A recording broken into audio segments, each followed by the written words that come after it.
Hi, welcome back to my channel. If you are new here, thank you so much for joining us. We're excited to have you.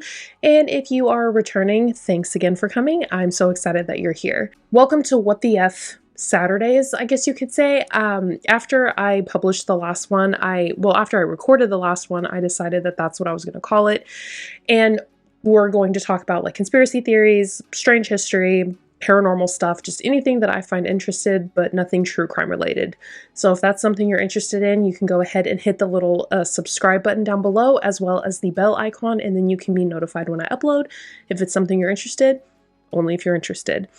I do want to give a quick warning that some of the things that we talk about here can be a little heavy sometimes, so if that's something your mental health cannot handle, go ahead and click off this video and I will catch you somewhere else. But I'm trying to do more of like a get ready with me. I am recording this one while doing my makeup, and then I will record my Tuesday video after doing this. So yeah, just letting you know, I am not a makeup artist. I know that there is a theory behind makeup. I don't know that theory, but I am just doing my makeup to kind of what suits me. So yeah, I'm trying to get a little better at recording while doing my makeup. But anyway, long intro over. Let's go ahead and jump into today's story. Last week, we talked about Catherine of Aragon, which was King Henry VIII's first wife. I find this whole story just extremely fascinating. So if that's something you're interested in, let's start. Today, we're talking about Anne Boleyn, which would be King Henry's second wife. Now, I will say that I have a little bit of a soft spot when it comes to Catherine of Aragon. I feel like King Henry just did her so dirty because she really was a good woman and a good queen to King Henry. And so I feel like I had a little bit of, I don't want to say animosity when I was looking into Anne Boleyn, but I was a little bit, I don't know. I just felt like she was kind of a homewrecker, to be honest with you. Oh, I was going to put this on so my hair didn't get in the way. But just looking at Anne Boleyn, I kind of started looking at her as kind of a homewrecker. And I know that that's pretty terrible of me. Looking more into Anne Boleyn's story, I realized that it was more of probably King Henry trying to convince her to marry him than her actually being a homewrecker. And, you know, during these times, women were not very respected. And so Anne was probably convinced into marrying him, well, probably because of Henry. So I did try to come in with a little bit of a better outlook towards Anne because I did just have such a soft spot in my heart towards Catherine. But we'll get into a little bit of Anne's history, and yeah, so there's not much known about Anne's early life. She wasn't intended, she was never like, no one ever thought that she would be Queen of England. So it seems like a lot of her early life was really just kind of glossed over or not recorded as much. She was supposed to marry some kind of Irish lord and just kind of fade into the background of history. Like, she wasn't really ever intended to be a prominent figure. She was born either in 1501 or 1507, and birth records were not really a thing during these times, so it's not surprising that there's not a complete and accurate time that she was born. But she was born to Thomas Boleyn and Lady Elizabeth Howard. Thomas Boleyn was the ambassador to France during this time. So there were some rumors that Anne might have not come from a very prominent family, but that is not true. Like I said, her father was the ambassador to France, so they did have some wealth in their family. But Anne had two other surviving siblings, and one was Mary and one was George. Their birth order isn't really known, and it's disputed by some people. Some people think that Mary would have been the oldest, Anne would have been the middle child, and then George would have been the youngest, but there is nothing that is like set in stone. But her family was able to send her to different countries to become more educated. So Anne was pretty well traveled and she had a really good education for herself. She received some of her education in the Netherlands in the court of Margaret of Austria. And then she also spent time in France as a maid of honor to the Queen of France, that was Mary Tudor. And then later she would have been the maid of honor to Queen Claude. These women that she spent time with like in the courts and stuff like that, they were considered to be enlightened and very well educated women. So that meant that Anne had a pretty great education too. She was very musically talented. She was also, she was a great musician. She spoke many different languages. She was fluent in several different languages. And she just had this way about her that the other English women didn't have. So it wasn't until 1522 that Anne was invited to come to the English courts. And this is where she would have met Henry VIII. Anne would have met Henry while he was still married to Catherine of Aragon, and she would actually become a lady-in-waiting to Catherine of Aragon. Originally, Anne was invited back to the English courts because she was intended to marry her cousin, James Butler. They were supposed to get married because of some kind of dispute about property between the Butler family and the Boleyn family. But this agreement would eventually just kind of not happen. And it was at this time that Henry was still considered to be a good king. Like, he was still kind, he was still compassionate, he was still a good king. Like, he wasn't the brutal man that we all remember him by now. And he was also considered to be good looking. He was taller than the normal man during that time. I think the normal height for a man during that time was about 5'6" or 5'7", and he was 6'2", so he was considerably taller than most of the men in the courts at that time. And he was considered to be good looking and fit. Like, you know, he enjoyed doing like sports and stuff like that. Not like the sports we know now, but like jousting and hunting, and he quite enjoyed doing that. So what I guess you can say is that he was conventionally attractive. And by the time Anne had made it to the English courts, the cracks in Catherine and Henry's marriage were starting to show. If you remember from last week, they were having trouble conceiving a male heir, and Henry was starting to believe that this was because Catherine had originally been married to his brother, Arthur. But it's important to remember that during this time, the infant mortality rate was at like 50%. So the odds of a baby making it to adulthood was like not existent. It was, you know, a 50% chance of making it to adulthood. And it was also thought that the women were responsible for choosing the gender of the baby, which we also now know is just not even true. Like, it's just not true at all.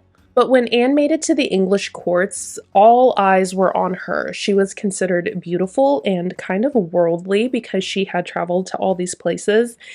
And she just had this like air about her that the other English women didn't have. She was just someone that was kind of a catch. And I don't want to say that she was the shiny new toy, but it almost seemed like it. She had a lot of people looking at her, and a lot of men especially looking at her. And that included Henry. He really noticed Anne when she first came into the courts. And like I said, at this point, King Henry was starting to believe that Catherine was the reason he was unable to have a male heir.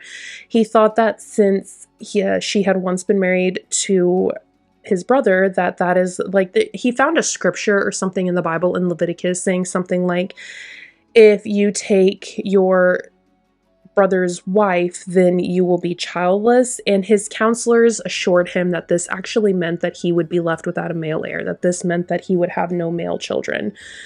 And so it really seemed at this point that Henry was starting to entertain the idea of a divorce because he seemed to be absolutely consumed with the idea of having a male heir. And like I said previously, because him and Catherine did have a daughter named, having a daughter was not considered to be a real heir, I guess you could say. But either way, he was absolutely consumed with the idea of having a son. And so I think he started entertaining the idea of having another child.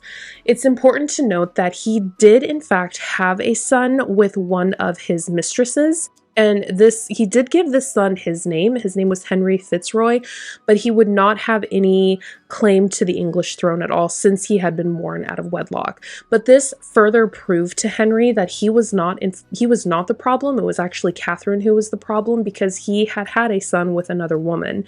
And so this just furthered his delusion that Catherine was the reason he was not having any male heirs, and it was not his problem at all.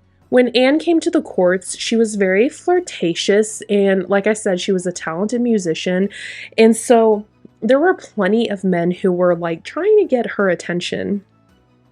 She also liked to gamble, which was not typical of women in that time, and so I think some of the men in the courts were really attracted to this, thinking like, you know, she's just so different than all the other girls. So in some articles, I read that King Henry decided to divorce Catherine because of his love for Anne Boleyn. But then in other articles, I also read that he actually was entertaining the idea of divorce before even thinking about Anne. So I'm not entirely sure the timeline of their relationship, but all I do know is that they did have a relationship, and this is documented by many letters that they sent back and forth to each other. But also while reading about Anne and King Henry's relationship, I found out that Anne was actually engaged to be married to somebody else before her and Henry started their relationship. Anne met and fell in love with a man named Henry Percy, and they actually became engaged. It was during their engagement that King Henry started pursuing Anne, and she rejected him, saying that she wanted to, you know, save herself for marriage and she was only going to be with her husband. And this seemed to challenge King Henry. This made him want her even more. It was because she had rejected him that he thought that this was a challenge, and now he was going to get her at all costs. So even after Anne's engagement with Henry Percy fell through, King Henry saw this as the prime time to swoop in and get her. But it really seemed like the intention of their situationship wasn't marriage. It didn't seem like Henry really wanted to marry Anne. He just wanted her as a mistress. But things escalated pretty quickly, and that's when Henry actually did decide that he wanted to marry Anne. And so in the summer of 1527, Henry started to really entertain the idea of a divorce. He started going to the Pope and to his counselors and trying to see if there was a way out of his marriage with Catherine. The marriage between Henry and Catherine wasn't supposed to happen in the first place because she had been married to King Arthur, which was Henry's brother. The marriage wasn't supposed to have happened at all, but the Pope had made certain exceptions for them, and so they were able to get married. Catherine had told everybody that her and Arthur had never consummated the marriage, so the marriage was like null and void. So when Henry came to the Pope looking for a divorce from Catherine, the dude was like, no, I'm not doing that. I'm not going to entertain that idea for you. We are not going to do that. And so Henry was in for a battle to get this divorce process. And on top of that, Catherine was completely against the idea of a divorce either. She was not going to divorce Henry. She was not going to willingly give him a divorce. So they would spend 6 years in court trying to argue whether this marriage was unclean or not. And Catherine would go in front of the courts and say over and over that her and Henry had not, or her and Arthur had not consummated the marriage. So that they had never fulfilled their marriage duties. And so it was not a real marriage. So Henry was fighting this divorce. He really wanted this divorce so he could marry Anne. And Anne was really pushing the idea too. She really wanted this divorce to be final and she wanted it to go through. And so Anne was a little bit more progressive in her viewpoints when it came to her religion. I guess in today's time, she would be considered more of an evangelical. She really believed that everyone should have a Bible that they could read in their own language. So she was a bit more progressive in her religious ideas than King Henry was. She had also read a book that said that the king should be above all else, that the king was ordained by God and that his word came over even the popes. So with this ushered in this entire new religion that Henry created to be able to divorce Catherine and marry Anne. He would completely separate himself from the Roman Catholic Church and create a whole new church called the Church of England in order to make himself the head of the Church of England and granting himself a divorce. So after King Henry essentially granted himself the divorce, he and Anne married in a secret ceremony on November 12th of 1532. What's funny about this whole thing is that a lot of people think that Anne and Henry had this like really romantic and kind of sexually charged relationship, but it seems like they remained, like they didn't start having a sexual relationship until after they thought they were legally married. And this could have been because had he and Anne had a son together before they were legally married, that child would have not been considered an heir to the throne. He would have been barred from ever being an heir to the throne. And so I think Henry was a little worried that if he did have a child with Anne before he was legally married to her, that it would just completely derail what he was trying to do. So on June 1st of 1533, Anne was finally crowned the Queen of England. And on September 7th of 1533, she finally gave birth to a daughter. That would be Queen Elizabeth later on in time, but Henry was disappointed that it wasn't a boy, but he and Anne were both still young, and they were both just, they could have more children, so it wasn't that big of a deal that it wasn't a boy. And so when Anne became pregnant again in 1535, they were hoping that this time it would be a boy. There were quite a few rumors floating around that the couple fought a lot. And it seemed like they had kind of like this fire and gasoline relationship. Like that relationship, I think we all know what I'm talking about. The one that fills you full of adrenaline, but isn't exactly healthy, because they would have these like fights. I mean, rumor was that they would have these fights, but then have these like really passionate makeup sessions. And so it was just kind of not the greatest relationship. So then in January of 1536, several things started happening that would just kind of lead down this road of, it was just a scary time. Catherine of Aragon died in January 1536, and a couple of weeks after she passed away, Henry actually fell off his horse. This was a pretty significant fall. It left Henry unconscious for 2 hours, and this brush with death really seemed to have an effect on Henry that would change just the entire course of his life. I think he really started to consider his mortality, and him having been the King of England for so long at this point, why did he still not have a male heir, and what was wrong in his marriages that he was unable to produce a male heir? Or, why did he keep marrying the wrong person that they couldn't give him the male heir? Because of course it can't be his fault, right? So this brush with death really changed Henry and his viewpoint on pretty much everything. But not only that, there are certain doctors that believe that this fall might have led to a brain injury that like completely changed his personality.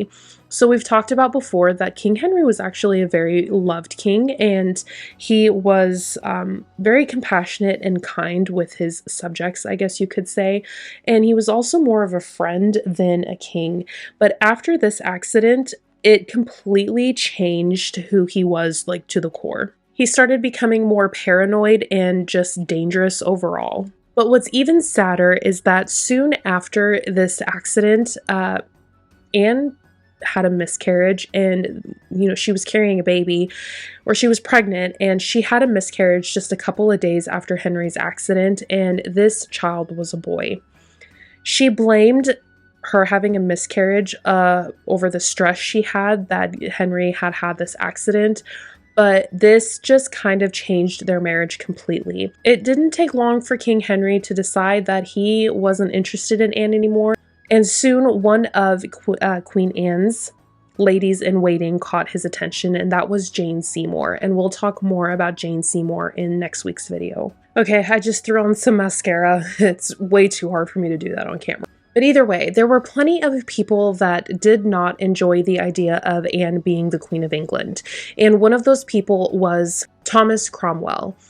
Thomas started planting seeds of doubt into King Henry's mind, saying that Anne had not been a virgin when they got married, and that she was seen flirting with multiple men, and that she was having multiple affairs while married to King Henry. Thomas Cromwell started these things because he literally hated Anne. He hated everything about her. He did not think that she was the Queen of England, and he wanted her out of the he wanted her gone. He just wanted her gone. Not only did he say that Anne was having affairs with multiple men, he also claimed that Anne was having an affair with one of Henry's closest friends and also her brother George. These claims were more than likely false, and they were all perpetuated simply because Thomas Cromwell wanted Anne out of the castle, or out of Henry's life. While these claims were probably false, at this point, Henry was just such a changed man. He was paranoid and just not the man that Anne had married, so he really believed them. And this kind of just fueled the fire that he thought that, Anne was the problem for not giving him a male heir, because he was so desperate for a male heir at this point. Anyone who could not give it to him was just basically trash to him. And it was because of these claims that Anne was charged with treason on May 2nd of 1536, and she was arrested. She was quickly tried and quickly found guilty, and she was executed on May 19th of 1936 by beheading at the Tower of London. Anne's brother had even come to her defense to try to tell King Henry that none of the rumors were true, but he didn't believe any of it, and he was also executed for trying to defend her. Anne was an innocent woman. The only thing she had done wrong was not give King Henry the male heir he was so desperate for. When I was considering Catherine's situation, and she did escape with her life, but while I was considering Catherine's situation, I could kind of see where Henry was coming from with his religious beliefs, because when you're so indoctrinated into something, it makes sense, right? But when it comes to Anne, I just think she was murdered at the end of the day. She was murdered by her own husband in a roundabout way, but she was murdered. And I think that all of this was, just a culmination of things that the people who didn't want her to be queen, and King Henry's desperation for a male heir. Anne would have only been about 29 or 36 when she was executed. But it was after Anne's execution that her death would start making more sense, because Henry's behavior would just become more and more erratic and just out there. But we'll get into that more next week. But what are your thoughts on Anne Boleyn? I know I said that at the beginning when I was researching her, I came in thinking like she was almost a homewrecker. But at the end of the day, what happened to her was just completely uncalled for and not okay. She did not deserve that at all. And she did nothing wrong. More than likely, she was an innocent woman who had done nothing wrong, and it was King Henry's paranoia and Thomas Cromwell trying to discredit a woman that ended her life.